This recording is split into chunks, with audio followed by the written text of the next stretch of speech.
Bonjour et bienvenue chez moi.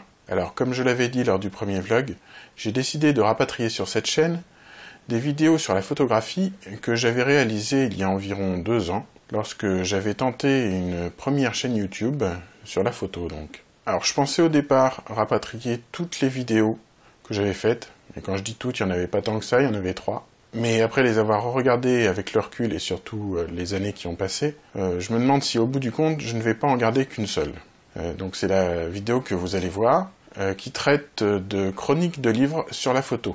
Et sinon, j'envisage de faire des nouvelles vidéos sur la photo.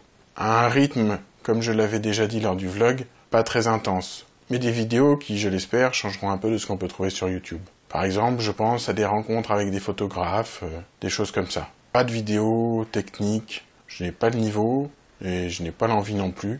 On trouve déjà beaucoup de chaînes qui font les choses beaucoup mieux que je ne le ferai. Pas de vidéos non plus, ou très peu de tests de matériel.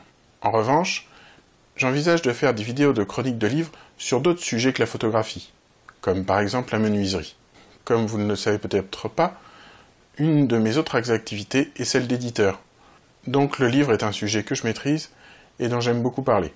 En attendant, je vous laisse découvrir cette vidéo et je demande votre indulgence. Cette vidéo a été tournée il y a 2 ans et vous pourrez voir que je ne fixe pas toujours la caméra. Grosse erreur. Bon visionnage. Premier livre chroniqué aujourd'hui, La photographie numérique de Scott Kelby. Alors je sais que Scott Kelby est plutôt réputé, mais c'est pour moi le livre que j'ai le moins aimé. J'ai absolument aucun souvenir de ce que j'ai lu. J'ai l'impression que j'ai lu des choses que je savais déjà, ce qui me fait dire que plutôt que d'acheter ce livre, autant suivre les vidéos de Blaise Fiedler, de vous inscrire sur Photoloco et de suivre toutes les vidéos sur les bases de la technique. Qui plus est, au risque de paraître sévère, j'ai trouvé que le ton était un peu bidochon, écrit un livre photo. Sa femme est merveilleuse, il a beaucoup de chance d'être marié à une femme telle qu'elle, il a beaucoup de chance en général, il me semble que ses enfants aussi sont merveilleux. Enfin bon, voilà, c'est à longueur de temps, il raconte ça, ça va une fois, mais à force, c'est un peu gavant. Pourtant, habituellement, j'aime plutôt les ouvrages techniques écrits par des Américains, puisqu'ils ont un ton plutôt motivant. Enfin, voilà, mais ce livre, je suis passé complètement au travers. Deuxième livre dont je vais vous parler, c'est Les meilleures astuces de la photographie numérique de Kira et Christian Sanger. Je ne sais pas si je prononce correctement le nom, c'est un couple de photographes allemands. C'est un ouvrage en 2 tomes, je m'en étais pas rendu compte au moment de l'achat. Le premier tome concerne les portraits, les photos de groupe, les mariages, les enfants, les vacances, les animaux et la vidéo. Le tome 2 traite des photos d'intérieur, d'architecture, crépusculaire, de paysages, de fleurs et les panoramas. Les textes sont neutres et je pense que n'importe quel débutant trouvera un certain nombre de conseils utiles. C'est à mi-chemin entre le livre d'inspiration et le livre technique. C'est peut-être un poil cher par rapport à la prestation, il coûte environ une 20aine d'euros. Autre chose qui m'a déplu, c'est que beaucoup de photos venaient de Photolire. Je trouve que c'est un peu étonnant qu'un photographe professionnel n'ait pas plus de photos pour illustrer les conseils qu'il donne. Donc voilà. En plus de ça, il y a plusieurs coquilles, dont une énorme dans un titre. Donc je trouve qu'à ce prix-là, le livre devrait être irréprochable. Troisième livre dont je vais vous parler, c'est Réussir des photos inoubliables de Georges Lang et Scott Mowbray. Alors, c'est un livre d'inspiration, très peu technique. Il y a juste quelques bases à la fin, notamment sur la profondeur de champ. Mais bon, si vous avez suivi quelques vidéos tutoriels sur les bases de la photo réflexe, vous n'allez rien apprendre. C'est présenté sous la forme de 228 idées, accompagnées d'un exemple de photo pour chaque idée. Moi, c'est un livre que j'ai beaucoup aimé. J'ai trouvé que c'était très inspirant, que les photos, sans être toutes forcément extraordinaires, étaient sympas.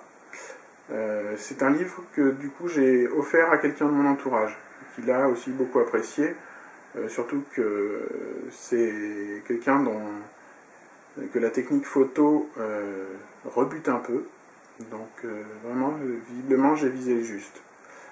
Alors la couverture du livre laisse un peu penser à un attrape-nigo, parce que c'est écrit pour tout type d'appareil photo et smartphone, et l'accroche en dessous, en bas de la couverture, dit 228 idées pour prendre les meilleures photos de votre vie.